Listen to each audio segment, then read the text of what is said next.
racism, as well as other interlocking systems of domination, is cultivated in our imaginations.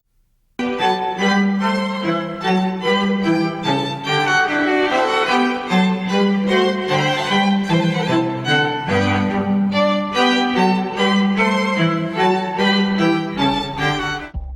the people. The opening of the Constitution of the United Racism is cultivated in our imaginations. States of America. Pretty familiar stuff, right? So familiar that it's easy to forget just how truly amazing those words are. We the people weren't even really a people yet. The Constitution tells me my rights. What unites us is not a single religion or a long history, a similarity of ethnic groups, but rather it is that document created over 200 years ago that defines our rights and responsibilities as citizens. And that's not all. Order today, and along with your fabulous Constitution, you'll also get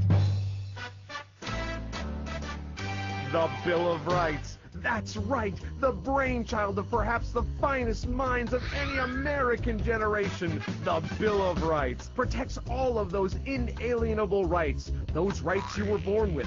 Things like freedom of speech, freedom of the press, due process, and much, much more. And it's all for the low, low price of citizenship.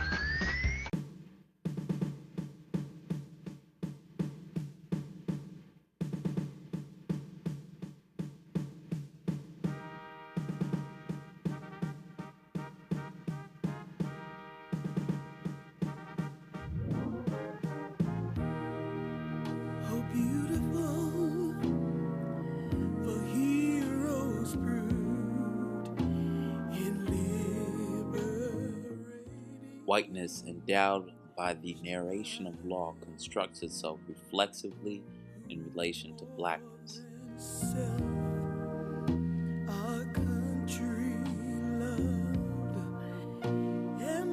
Racism is cultivated in our imaginations.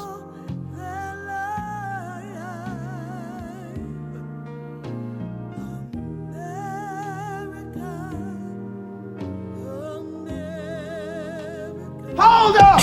Time out! Time out! Y'all take a chill! Race emerges as a ranking system. What racism as a philosophy contends is that there is a natural connection between the way people look, the differences of color, hair, and bone, and what they think and do, with how intelligent they are, with whether they're good athletes or not, good dancers or not, good workers, civilized or not. Racists believe that these characteristics are not a result of our environment. We have to pay attention not to the objective facts of the situation alone, but to the stories that the culture spins for us about what the physical differences we are born with mean. This involves examining the discourses that surround race, taking what he calls a discursive position, that is, analyzing the metaphors, the anecdotes, the stories, the jokes that are told by culture about what physical racial differences mean. In fact, when we do this, we see that historically, things like skin color have been given many different meanings over the years. There is nothing solid or permanent to the meaning of race. It changes all the time. It shifts and slides. To break up the diversity of human societies into very distinct typings according to essentialized characteristics, whether physical characteristics or intellectual ones or ones of characteristics of the body and so on. This is a very profound kind of cultural impulse.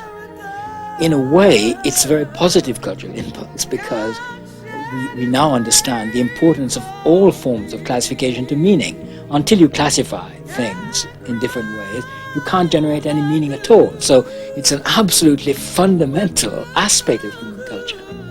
What is, of course, important for us is when the systems of classification become the objects of the dispositions of power.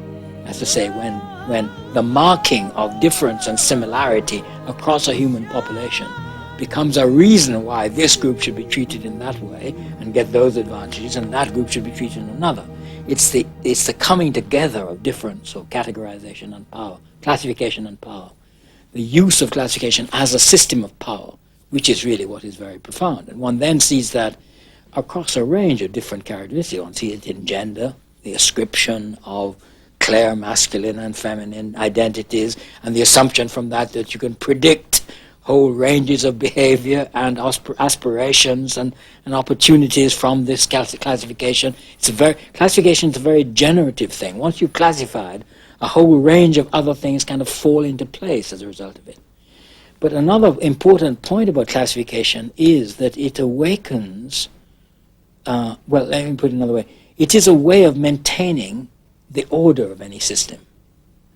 And what is most disturbing is anything that breaks the classification. So, it's not just that you have blacks and whites, but of course one There is group strength of in our those. numbers. Our call is to action, to practice what we preach. Be there to care. Our passion is compassion. We're only human, but together we're humane. Our letters stand for taking a stand, for taking the lead, for filling the need. The American system.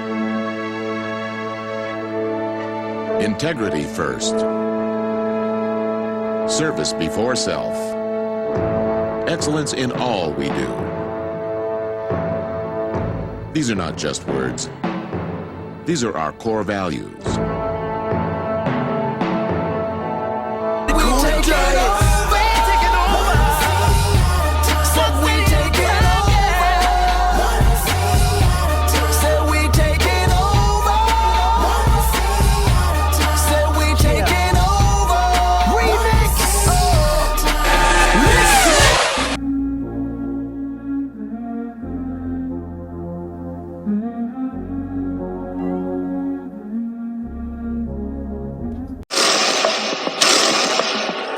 From this moment on, you're the property of the Whitehead Correctional Institution. Any acts of insurrection or insubordination will result in disciplinary action. Do you understand? Yes, sir! You lay me on the block. They were slaves to a system Get back to work! that exploited them for profit. Nothing will change but the size of our paychecks. Welcome to the plantation system. Abused them for pleasure. She's got this stupid little crush on. You're supposed to just lay there and take it. And pushed them Take her back to home! to the breaking point. You're gonna be in here a long time. Which apparently used to be the right of anyone who's tossed in prison to appear in court and say, hey, why am I in prison? We'll consider them. 10, powers not delegated to the United States federal government. Well, they seem to have ended up there anyway.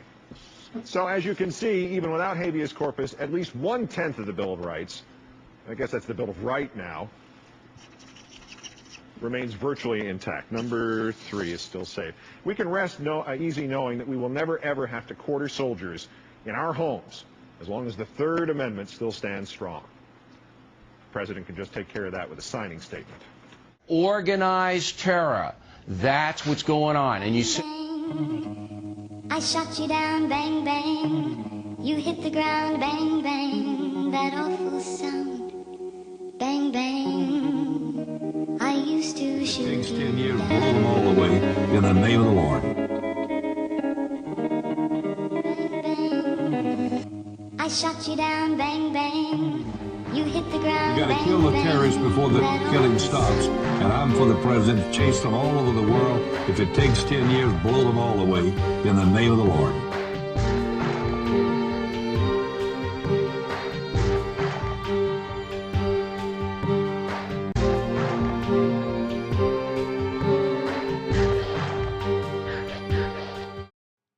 The construction of whiteness, domestically and imperially imposed, enacts the vilification of non-white people by an oppressive white supremacist capitalistic patriarchal society, which loads its constituents by a philanthropic representation.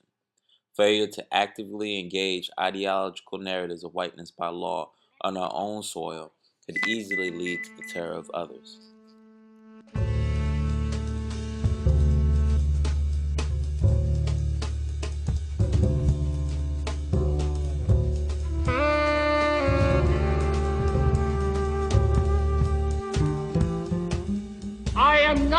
ready to die. I want no Negro to die. I want no human being to die or to be brutalized. We call for a nonviolent uprising with people sitting, standing, being arrested, white and black together. We must redirect the lens back at the systems of domination. Codification of life is wrong, dominionism is wrong, capitalism is wrong, and that all beings desire freedom.